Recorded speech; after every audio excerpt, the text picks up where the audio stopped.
But let's cross over now to Makurdi, the Benue State capital, where our correspondent Pius Angbu joins us now. Lots of things have been happening in Benue State. We'll come back to our panelists in a moment. At least these issues will form our talking points next. So please, for a moment, let's join Pius Angbu to give us a rundown of some of the intrigues we have seen coming in from Benue State. Pius, well, it is morning there in Makurdi, but hey, what's going on, or what has been going on?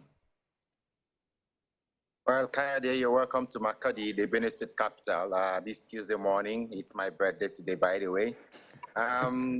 It's been a 5-day long stretch work covering the presidential elections for journalists across the country. And just last night at about 9 p.m., the presidential election results were concluded in Benue State. So you had the All Progressive Congress presidential candidate topping with 310,000 votes, while the Labour Party presidential candidate came second with 308,000 votes, and then PDP came 160,000 votes, came third. After that, the results, returning officers will be moving from here to Abuja tomorrow morning to begin the collation at the national level for the final results from Benue State for the presidential elections. So that has happened. Polls were peaceful, collation were peaceful, and everybody have done their part to deal with that aspect. However, the biggest upset in Benue State was the senatorial elections, the National Assembly elections, I would say. It was Shino Achebe that said that the center can no longer hold, things fall upon where the center can no longer hold. And this came as a result of the infighting within the PDP Benue chapter. Recall that Governor Samuel Ortom had endorsed the Labour Party presidential candidate, Mr. Peter Obi, publicly as his presidential candidate. And so, 48 hours to the election, the national chairman of the party, the 3 senators from Benue, Senator Gabriel Suswam, Senator Emmanuel Okeje, and Senator Abba Moro, had a press conference and said they were sticking with Atiku and that they would not go the route of Obi where the governor was going. So definitely that brought a rift within the state part, the state chapter of the PDP. And so while the governor was doing his thing for Obi, these other senators were also hustling for their votes, but supporters who were against and for each other worked across purposes. And so you saw the massive upset where the governor lost the senatorial seat of Benue Northwest to his former special advisor on local government and chieftaincy affairs, Mr. Titus Zam, who beat him today with 143,000 votes, where the governor came with second with 106,000 votes. So that has left a huge talking point in Benue political space, where people are saying, how could the governor lose the election to Mr. Titus Zam? But this is chiefly because the PDP itself was divided against itself. The likes of Ayu and his followers worked against the governor because they are from the same senatorial zone, and so the governor lost that election. In Zone A, Senator Gabriel Suswam also lost to the APC candidate, Mr. Emmanuel Odin, the former House of Rep member. And so both of them in Benue Northwest, Benue Northeast have lost out the senatorial seats to the APC. But luckily for Benue South, Abba Moro succeeded and retained his seat with over 70,000 votes. APC came second there. So he's the only one from the PDP in all this quagmire that scaled through this election, as you see. Now, Benue also has 11 House of Representative seats, as we would know, but it's only the Apa Agatu federal constituency that the PDP has been able to clinch. And so the 10 other slots or seats have been won by the APC in Benue State. So it leaves PDP coming from a point of strength to a point of weakness going to the state elections, which is a major issue in the next 2 weeks. And the PDP has been moving around to see how they can begin to recalibrate their planning and see how they can stay afloat ahead of the elections. That is what is going on in Benue right now. You know, just before, when we began the show and would analyzing the results across the country, and Benue was a major talking point, seeing how Benue flipped. I don't know if people saw that coming, but first I'd like to even know how the governor is handling that defeat. As you said, coming from a place of strength, ending up losing his election, his senatorial bid. And I mean, look at the margin, almost 40,000 votes difference. I wonder how is he responding to this? And may I just say a happy birthday to you. What a way to celebrate your birthday. But how is he handling this? Well, after the declaration at the senatorial headquarters, we got the candidates, the guy that the APC candidate who is senator-elect, to Zam, he spoke. So we also went for the governor to react to the results. But he sent his chief press secretary to his special advisor on media and publicity, Mr. Tevia Kase, to address us. And the statement was that the governor has received the result of the elections and he would study it and come up with his position shortly. That's the best we got out of him. Repeatedly, that was the same answer he gave to us journalists when we tried to get the governor's reaction. So we're waiting to hear from the governor what will be his next move, whether he's taking the result, whether he's challenging it, what is going to be his options until maybe in the next 48 hours we'll see him when he comes up to work, and then perhaps questions about what he's doing about the elections and how he's going to plan for the election on March 11th will come up to play. But like I said to you, while the PDP were busy fighting, the APC stayed on course. So whatever votes they could garner for the party, in Boko, for instance, they got about almost 40,000 votes in Boko for the presidential candidate, whereas the Labour Party was had just about 19,000. PDP had a battery, and also you had a split. Now, the votes that went largely to the Labour Party senatorial candidates, House of Reps, were those that were supposed to go to the governor in PDP. But because of his working for Obi, those who agree with him with the PDP also gave their vote to the Labour Party senatorial candidate. So it's like, you do me, I do you, 1-1. And so the wholesome vote didn't come in for the PDP, while the AP stayed on course. And so it's like they are a chief beneficiary of the fight in the PDP. And it's something that the PDP must work on if they want to scale through, if they want to have a fight in this election that is coming on March 11th. All right, Pius, I know that Benue politics, when it comes to the senatorial zone, you have the Zone A, Zone B, and Zone C. And with the extractions from the tribal extractions. But let's not go there for the moment. I'm going to come back to that. But you've been talking about the wranglings within the PDP and the dynamics of the political parties. But the people of Benue, how are they taking all of this that the states flipped? Because it's a PDP state, and now it's been won. I'm not talking about governors. I'm talking about for this presidential election. The last time it was won by the PDP, and now it's flipped to the APC. How the people of the state taking this particular result?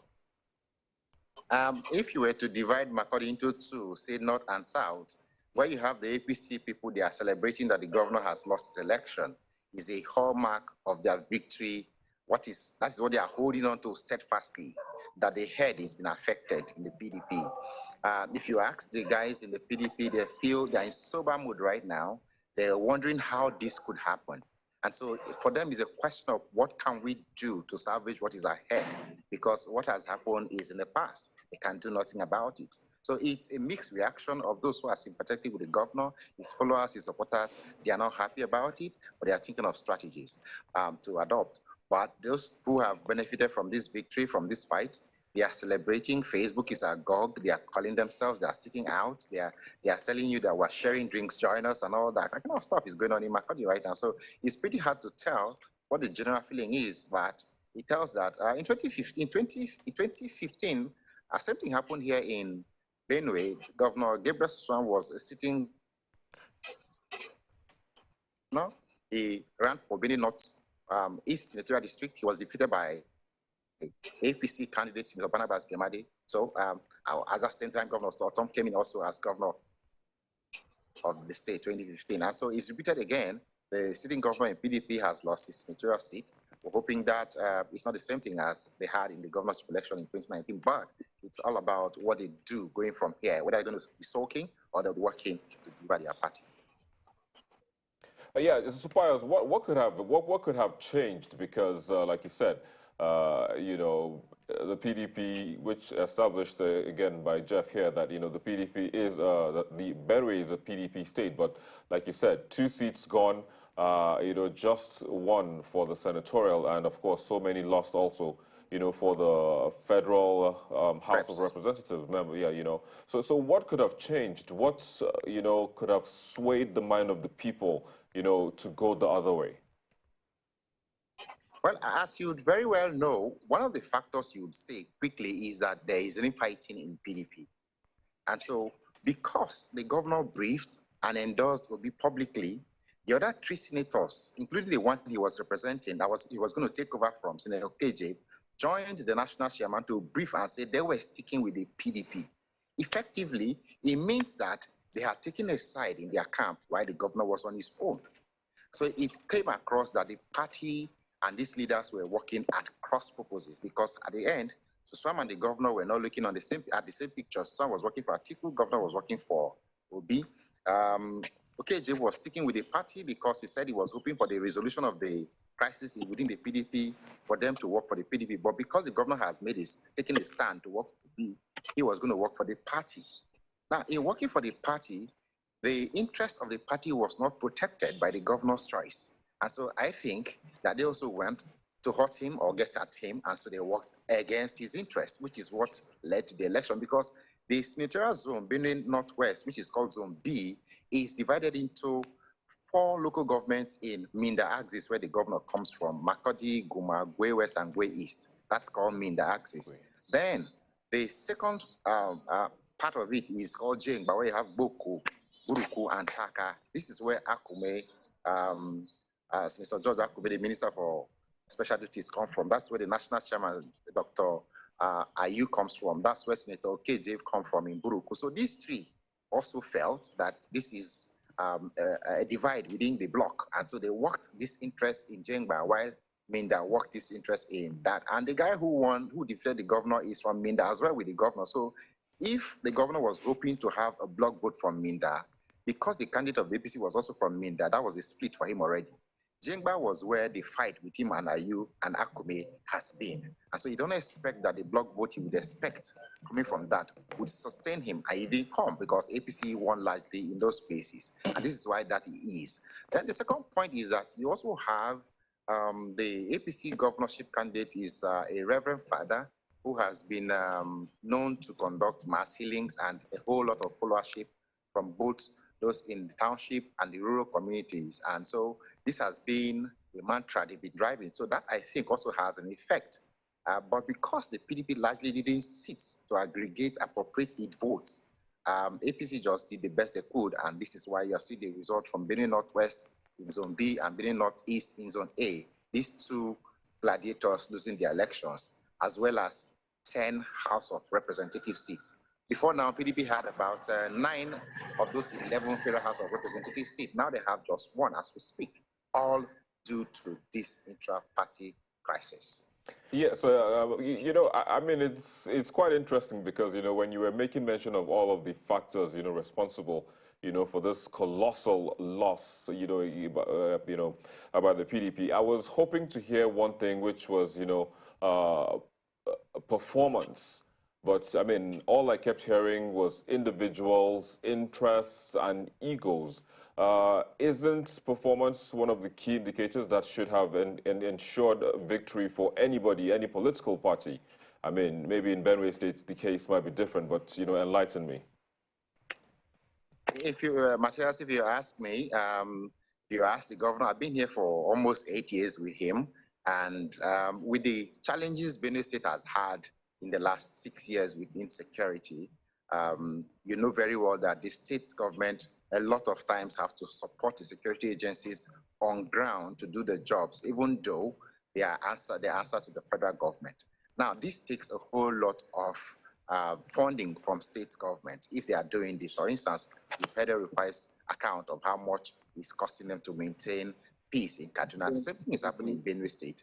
You also have Benue as an opposition state to the federal government, so not much is coming to them. Like you have in Borno, Yobe, Adamawa, that aids are coming in. The IDPs here, about 2 million of them, are solely the state government responsibilities. From time to time, NEMA brings in supplies, but this is what you've had for the past 6 years on the doorstep of the governor. Of course, he has done projects, you would say, from interventions of public primary schools punishing laboratories. Before when he came on board, there were about 12 years stagnation for medical students at Benue State University. He came, paid about 1.3 billion naira to get that sorted, accreditation sorted out, and decided graduating. He has done intervention on areas of internal roads in Boko, Makodi, Otuko, and ecological projects, hospitals, about 42 public primary healthcare centers were built. But you see, these are the records of the governor he would count. And for an opposition party who wants to get power, they will tell you these things do not serve the interest enough. And so, of course, you hear from the APC. In fact, the senator-elect for Zone B, who defeated the governor, has said the governor's losing the election was basically because he failed to lead the state aright, develop or work as a performing governor, and because also he did not listen to his people. Those were the things he held on to as the reason for beating the governor. But if you had the governor speak, I'm sure he would also enumerate the things he has done rightly and put forward before Benue to warrant his re-election. So Benue is a state that is actually politically vibrant. It looks like an industry. So performance is not entirely the thing the people see, but who can get what home. All right, Pius, just before we let you go, it's just a bit difficult to go through all of this. Because how much of identity politics came into play, given the results we've seen, besides the wranglings within the People's Democratic Party that, as you said, they played into the hands of the All Progressives Congress? Because I know that Zone A and B are the thieves, and the Idomas are in Zone C, and you know what happened within the primaries that led to the selection of the governorship candidate of the ruling party. How much of the identity politics came in the mix to produce this outcome? I'll start by telling you what the former governor, Senator Gabriel Susan, who just lost the election, said to the stakeholders during the selection process for the governorship candidate. He said that it is better for you as a sitting government to retain power instead of losing to opposition party, that he's speaking from a position of experience, that he lost election to the governor and he knew what life was for him. Now, he was admonishing them against what we are seeing today to get it right. You know, the Benue Northwest, Benue Northeast is the predominantly speaking areas of 14 local governments, while the Benue South comprises of Idoma and Igede is 9 local governments. Now, since 1976, when Benue State was created, nobody from the Benue South Senatorial District, comprising of the Igede and Idoma, have had a shot to be governor of Benue State. So it has been a politics of majority control the state. Now, the elections that happened today had everything to do with the leaders of these 14 local governments not agreeing with themselves on how to proceed on party administration, choices of presidential, governorship, and all of that. While the Benue South was insulated from this crisis, that is why you see Senator Abba Moro, who represents Benue South, the 9 local government, got his election back.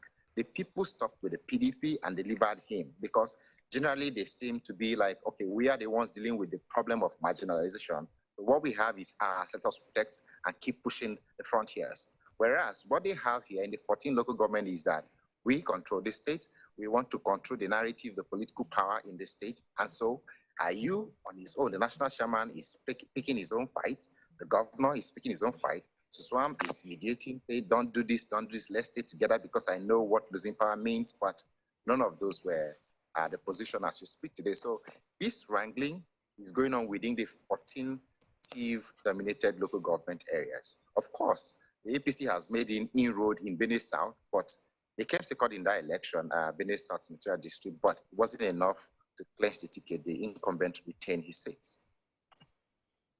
Well, quite interesting background there, Pius. I'd like to thank you so much for your reportage. Clearly, a very interesting political, well, I say drama playing out in Benue State. Thank you so much for your time. And once again, happy birthday. Happy birthday to you, Pius.